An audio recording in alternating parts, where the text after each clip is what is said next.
dos nossos filhos, né. Então, como eu dizia, a criança tem curiosidade pelas coisas do mundo. Natural é que a criança tenha uma curiosidade. Uma criança pequenininha, ela fica horas brincando com determinada coisa, né, e é nosso papel de ser intérprete da realidade, ela ver um determinado brinquedo e a gente intervir no sentido disso. Vamos brincar com esse brinquedo de outra maneira. O que que você acha de fazer isso? Talvez você não tenha visto esse brinquedo por esse prisma. Então, brincar com uma criança pequena não é só brincar no sentido de, estar com ela fazendo o que ela queira, né? Mas mostrar para ela outras possibilidades, ampliar o mundo para ela. E isso estimula a curiosidade dos nossos filhos, né? Então, se a gente tem diante de nós crianças pouco curiosas, ou seja, como é que a gente diagnostica isso? Quando a gente tira os eletrônicos, por exemplo, quando a gente tira um estímulo que a deixa passiva, ela não sabe o que fazer. Ela fala: "Mãe, não sei. Fala para mim o que que Fala para mim o que que eu tenho que fazer agora? E agora, o que que eu tenho que fazer? E agora, o que eu tenho que fazer?". Ela não consegue brincar sozinha, ela não consegue se impressionar com o mundo, ela não consegue se encantar com o mundo. Isso acontece pelo excesso de estímulos, né. Uma criança naturalmente tem amor pelo aprendizado. E quantas crianças a gente vê hoje em dia que não querem saber de aprender as coisas, né.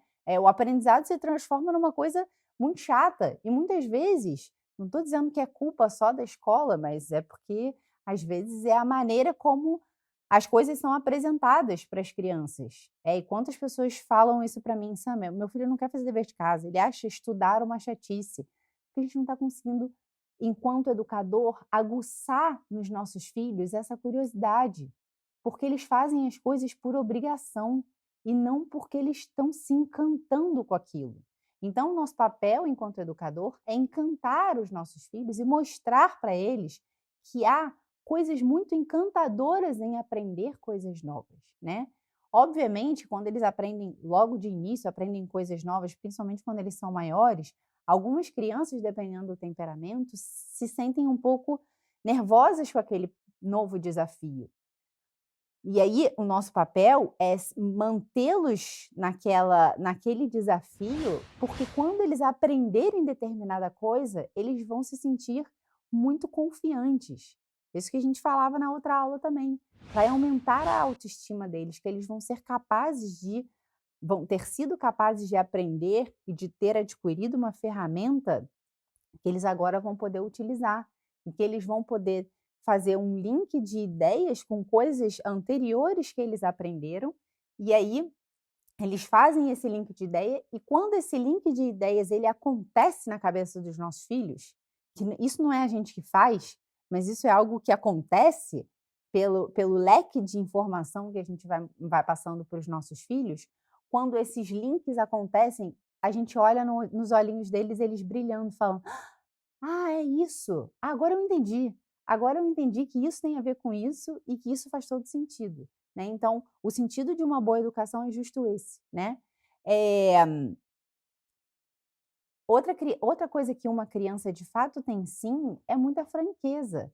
Então, de fato, eles têm, em geral, uma capacidade de falar mesmo de uma maneira franca, eles não têm muita noção, muito filtro das coisas que eles falam e que talvez possa magoar as pessoas. Então aí entramos nós novamente, porque não tem problema que eles sejam pessoas sinceras e francas, mas ao mesmo tempo a gente tem que ajudá-los, porque nem tudo a gente de fato pode falar, porque às vezes machuca as pessoas, e a gente vai ajudando os nossos filhos a irem ajustando isso, né. As crianças em geral são muito simples, têm essa tendência para a verdade, enfim, de fato isso tudo é real. Então por isso que o mito do bom selvagem fala: "Ah, caramba, de fato eu vejo numa criança bondade", né. Só que ao mesmo tempo existem defeitos da infância, entre aspas, assim, né, que estão ali, como por exemplo o egoísmo, ou seja, de fato as crianças pensam nelas o tempo todo, é normal que seja assim, né, é normal, isso faz parte do processo, de desenvolvimento normal de uma criança, né, então a criança, ela se desenvolve dentro dela, de fato, totalmente. Ela precisa de uma unidade pessoal para depois que existir essa unidade pessoal, essa unidade se relacionar com outra unidade, né. Então ela precisa saber quem ela é. Assim, quando ela nasce, essa unidade não está totalmente formada. Essa unidade é uma unidade entre ela e mãe, praticamente. Ela não sabe muito ainda que ela não é a mãe dela e que a mãe dela não é ela, que parece tudo a mesma coisa, né.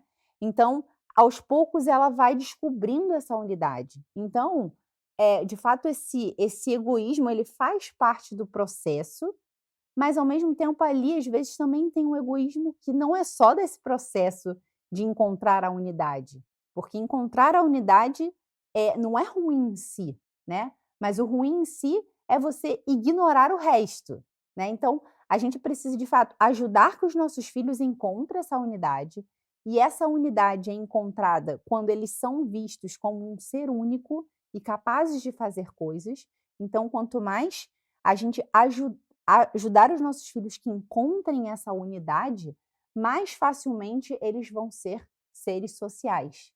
Só que é muito curioso também que, ao mesmo tempo que eles precisam encontrar essa unidade para conseguir se socializar, de maneira saudável, ao mesmo tempo, essa unidade ela é encontrada através da socialização com a mãe e o pai, com os seus familiares próximos, justamente porque são pessoas que veem aquele ser como um ser único, como um ser individual, como alguém que pai e mãe amam de maneira individual e que querem o melhor para essa criança, que são capazes de olhar para as suas qualidades e os seus defeitos e extrair daí o melhor que ela tem.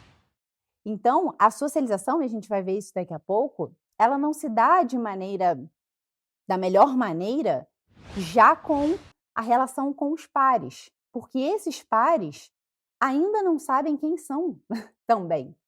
Então eles acabam se confundindo entre si, sabe? E em vez de conseguirem, de fato, se individualizar, não no sentido de se transformarem em pessoas egoístas, mas de entenderem que são seres únicos e que, a partir daí, eles encontrarem o seu núcleo, o núcleo desse ser, eles vão poder se relacionar com outro núcleo. Eles não podem se confundir. E a gente vai ver que, de fato, já desejar uma socialização com os pares, sem que eles encontrem essa unidade, esse núcleo do ser deles, faz mais com proporciona mais que eles se dissipem com as outras pessoas e se confundam um pouco quem são eles e quem são aquelas pessoas, do que de fato ajuda que ele crie esse próprio núcleo. Então esse núcleo próprio, na verdade, ele vai se formar muito mais na família, porque vê aquele ser como um ser único e o ama do jeito que ele é. E além disso